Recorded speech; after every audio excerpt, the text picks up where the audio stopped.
Good day, everyone, and welcome to this video discussion for the Module 2 for the subject Oral Communication or Core 1. And for Module 2, we will be talking about the models of communication. When we say communication models, as what we can see here, it means that these are graphic representations of the proposed elements included in the communication process. These representations make it easier for us to understand the relationships of the different elements. Once more, when we say communication models, these are graphic representations. When we say graphic representations, they are being shown as images that models the different ways in communicating with each other. Without communication models, it might be more difficult for us to understand the complex or the complexity of understanding these communication models. Moving forward, we have here the very first, or in our presentation, the very first communication model, and this is Laswell's model of communication. This is being proposed by Harold Dwight Laswell.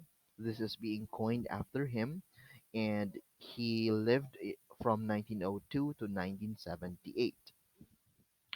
What is this Laswell's model of communication? This is also known as an action model, or linear model, or one-way model of communication. Now, why is this being called as one-way model of communication then? We have the five components of Laswell's communication, which are used as an analysis or understanding a tool for analyzing the communication process in our day-to-day lives and its different components or different parts. The components are the questions that must be asked in order to obtain answers and maintain the communication going. So, what do we mean by that? We have here the five different components of Laswell's model of communication. I am aware that some of these model of communication are being discussed already in your media information literacy, but these will be the focus of oral communication. Now, in the Laswell's model of communication, it starts, of course, from who sends the message. Now, it is being focused on the sender, of course. Now, the sender then, of course, has her or his message, or what we say as says what.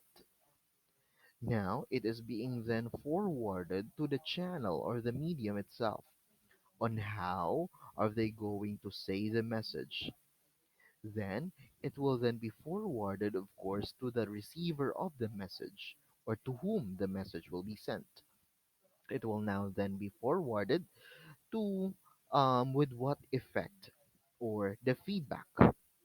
Now, example, I will be the sender. What will I be saying is about the communication models. How am I going to present this through a video discussion? Then it will be forwarded to you, to my receivers. And what will be the effect of this one? Maybe, or surely, you will learn something about Laswell's model of communication. And that will be the first communication model that we'll talk about today.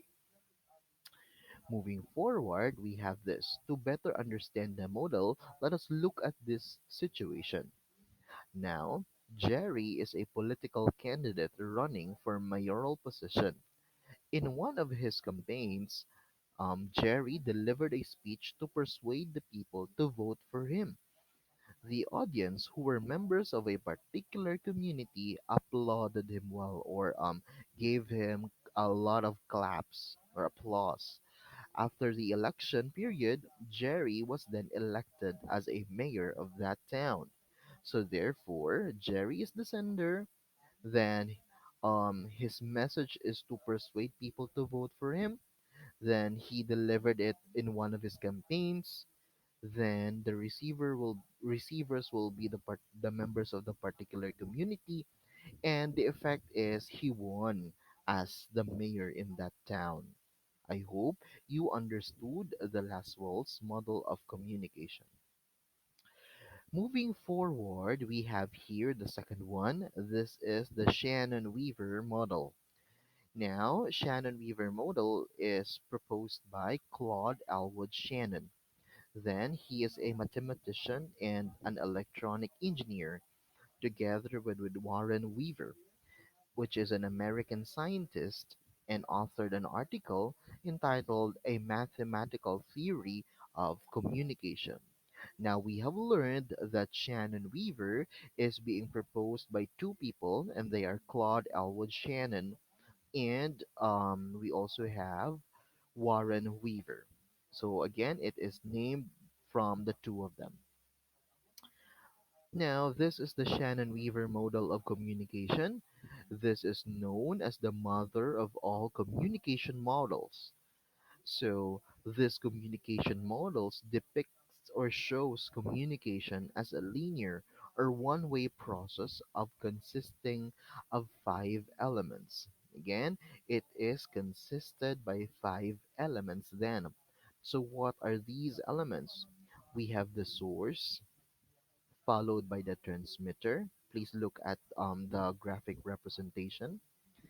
Then, under the source and the transmitter, we have the message there. Then it will be forwarded through a signal, and at the middle of the signal, we have here the noise source.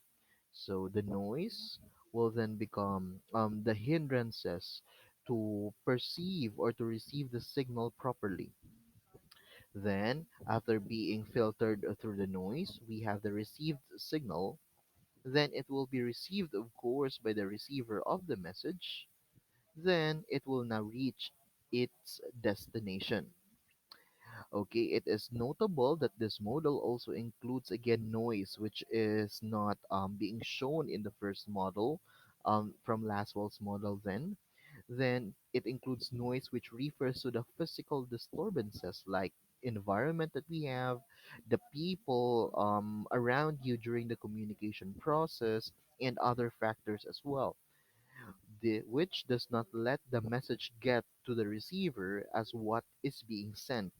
So, because of the noise, there will be somehow a misinterpretation from the receiver, or from the sender rather, going to the receiver.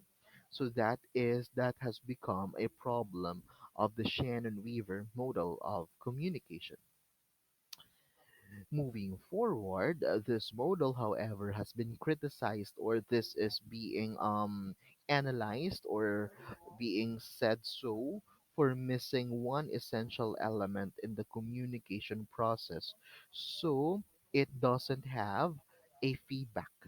Again, it doesn't have a feedback. As you can see, it ends on the destination, and because it doesn't have any feedback, we do not know what is the reaction of the receiver of the message. Then we have here a situation. Miss May, a grade 11 advisor, sends a message to her students regarding the schedule of the releasing of modules. A student does not receive the full message because of the noise. It goes like this. So teacher sent this message to her students. Good day everyone. Please be guided with this information. The releasing of the first grading modules for the grade 11 will be on August 20, 2020 from 8:30 to 11:30 a.m. Then goes missing due to phone network disruption or noise. So there will be times that will be having these noises, so that the result with this is you will not be receiving the message properly. So the feedback of the student is when and what time. So the sender will be the teacher, the encoder will be the telephone network company. It can be PLDT, it can be Smart, or it can be Globe then, and we know what their performances are. So there will be some missing text due to disruption of signal. Then the decoder will be the mobile phone and the receiver will be the student. As you can see, we do not have the feedback. The transmission error is the noise in this case. The feedback lets the teacher know that the message reached incomplete. The receiver gets the chance to get the full message only after his feedback. But take note that Shannon Weaver model of communication does not show any feedback at all. Moving forward now to our third communication model, we have the Wilbur Schramm's or Schramm's model of communication. Again, that is Schramm's and not Scrams. Okay, Schramm's model of communication. This is the what do we call this graphic representation of the Schramm's model of or Schramm's model of communication. Now, this seeks to explain how meaning is transferred between individuals, corporations, and others. It is the most thought and widely used theory of communication. That is according to Blythe in 2009. Now we can see here in its graphic representation that it is being composed of the following: the source or the sender of the message, the encoder of the message, which is the encoder of the message as well. On the middle of these two, we have the signal. Then it is being received now by the decoder and receives the destination. You can also see something that is not familiar. We have the field of experience. When we say field of experience, these are the set of experiences that the sender has and the receiver may or may not have. Now, if they have the same field of experiences, the message of the sender will be received properly by the receiver, and with that, they will then understand each other. But if they do not have the same field of experience, they will not be understanding the context of the situation. Example, um, your mother or you tells your mother that you want or you idolize BTS or you idolize a certain band. But because you do not have the field of experience, or your mother doesn't have the field of experience, she will not understand the message regarding BTS. So I hope you understood that one. Again, you are talking about BTS and your receiver is your mother, but since your mother does not know or doesn't have the field of experience regarding BTS, she will not have the full understanding of what BTS is. So I hope that is clear for everybody. Next is we have Berlo's model of communication, and this is being proposed by David Berlo. So Berlo's SMCR model of communication goes like this. So we can see here the four important elements of Berlo's SMCR. The source or the S, followed by the M or the message, the C as the channel, and R as the receiver. Now you can also see some of the basic or the important elements which compose the source, the sum of the important components of the message, the important components of channel, and of course the components of the receiver. Let's talk about them one by one. S as the source. Basically, as what we have learned in the other lessons, S or the source, of course, is where the message is coming from, or the person who originates the message. The person or source sends the message to the receiver. The following are some of the factors that is related to the source. So let us look at here the factors related to them. So the source is now being affected by these. The communication skills of the source. How does he or she communicates? the attitude of the source, the social systems. Is the source rich, or is she or he not that rich, or is she or he belongs in the middle class? And of course, the culture. Is he or she Filipino, or is she or he a foreigner? And that will be an important part of sending the message for the source. Moving forward, we have Berlo's SMCR, models of communication. The second element will be the message. The message is a substance that is being sent by the sender to the receiver. Of course, we already know this one. It might be in the different forms of sending messages. It can be though a voice. It can also be an audio. It can also be a text. It can also be a video or other media, whichever is available. We have here the following factors related to the message. First is the content. What is the content of the message? What is it related into? It is also affected by the elements of the message. It is also being affected by the treatment of the message of the sender going to the receiver, of course. It is also affected by the structure of the message. Is the message grammatically correct or incorrect? Also, it then involves the code of the message. Is it in English? Is it in Filipino? Or is it in vernacular then? That is also important factor in sending a message. Now we have the third one, which is the channels in Berlo's SMCR model of communication. When we talk about channel, it is the medium used to send messages. Now, in mass communication and other forms of communication, then, technical machines might be used as a channel, like telephones, internet, or etc., whichever is available in sending the message. But in general communication, the five senses of human being are the channel for the communication flow. It is important to note that in Berlo's SMCR model, the channel will only be the five senses of communication then.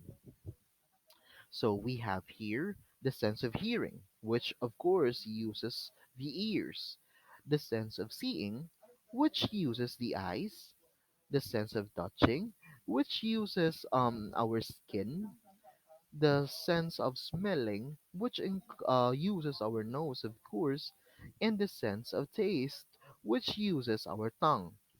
Now, these will be the important factors related to channel in SMCR model. Moving forward, we have the fourth and the last one, the last element in Berlo's SMCR model. We have the receiver. The receiver is the person who gets the message sent in the process. We already know this one. This model believes that the thinking pattern and all other factors mentioned above might be in sync and that of the sender for the communication to be effective. As what we understood, if you have the different culture, if you have the different language, then if you have the different beliefs, you might not be able to understand the message properly. And that will be the end of this video discussion for the different models of communication. We will be having different activities or varied activities after watching this video. Thank you so much and good day, everyone.